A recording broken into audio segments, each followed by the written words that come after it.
Vous êtes bien sur Grand Lille TV, retour de l'info en direct en cette matinée du vendredi 21 septembre. Bonjour à toutes et à tous et bonne matinée. Bon réveil si vous venez de vous réveiller, bon appétit si vous prenez votre petit déjeuner et bon courage si vous partez travailler. Restez avec nous dans les 10 prochaines minutes. On va faire un tour complet de l'actualité de la métropole lilloise avec la météo, l'infotrafic en fin de journal. Voici tout de suite une nouvelle édition du journal de la rédaction.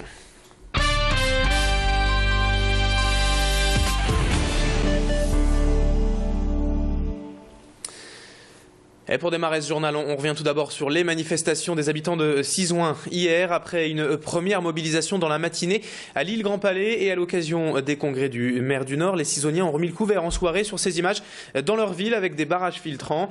La circulation a donc été partiellement coupée et ralentie sur différents axes. Et en résumé, c'est une journée entière de manifestations pour alerter encore et toujours l'opinion et les pouvoirs publics qu'ont mené les Sizoniens quant à leur refus de projet d'implantation d'un camp de Rome dans la commune.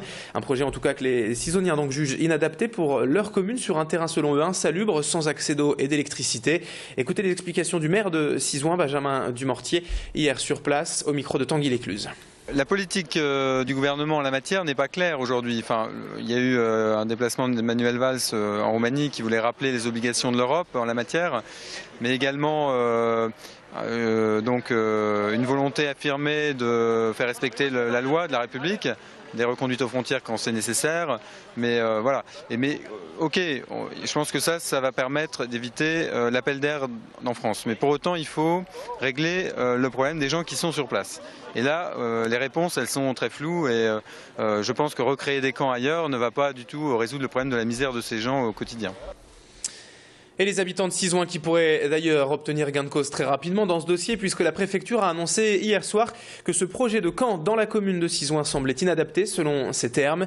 Une première victoire donc pour eux, d'autant plus qu'à Léquin, le propriétaire d'un terrain de 3600 mètres carrés a récemment proposé son aide justement à la préfecture en lui offrant tout simplement gratuitement ce terrain non constructible pour accueillir ces campements de Rome. Pas de réponse pour le moment des autorités, mais affaire à suivre. Autre information à la une de l'actualité aujourd'hui, et alors que les otages français au Mali sont depuis quelques jours menacés de mort par leurs ravisseurs, les familles de Vincent Delory et d'Antoine Deléaucourt, les deux jeunes lincélois, enlevés et tués au Niger en janvier 2010, ne connaissent eux toujours pas la vérité sur la mort des deux jeunes hommes, si bien qu'ils ont décidé d'en appeler récemment au président de la République en lui écrivant une lettre de manière officielle.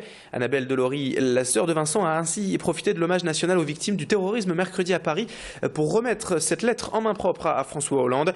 Aujourd'hui, pour ces deux familles, trop de questions restent encore sans réponse et cela les empêche encore de faire leur deuil. Tanguy Lécluse a rencontré Annabelle Delory. Elle nous explique le besoin de sa famille de connaître toute la vérité dans ce dossier. On l'écoute. Je ne cherche pas un coupable, je cherche à comprendre.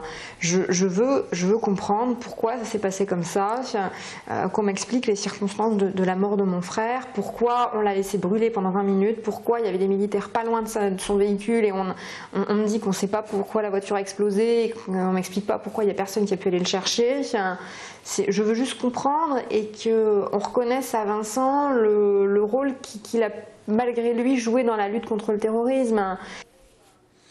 L'actualité sociale à présent en cette matinée sur Grand Lille TV. Les salariés licenciés des 3 Suisses de retour sur le devant de la scène du tribunal des prud'hommes hier à Roubaix.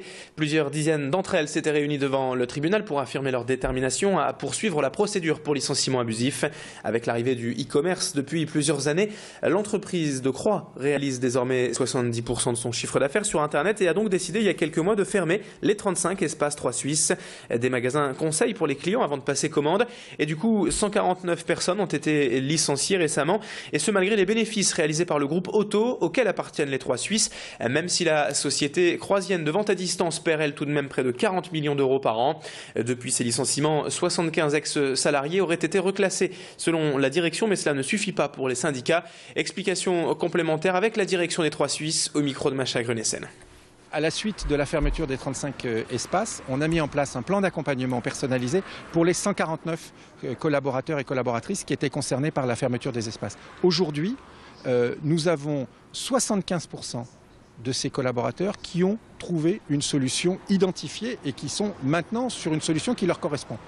Les 25% restants ont identifié quelque chose et sont en phase de formalisation de cette recherche.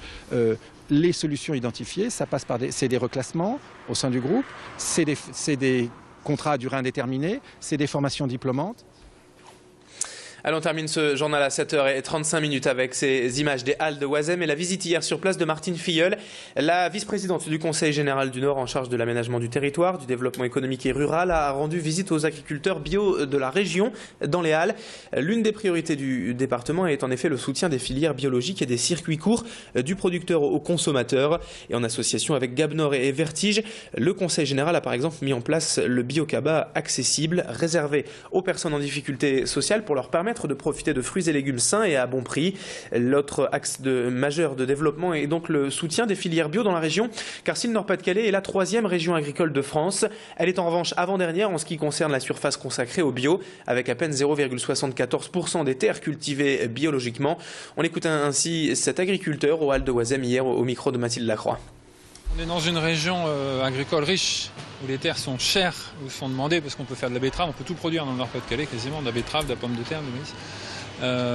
Donc il y a peu de terres disponibles et l'accès au foncier, notamment pour des jeunes qui voudraient s'installer en bio mais qui ne sont pas issus du milieu agricole, c'est difficile, quoi.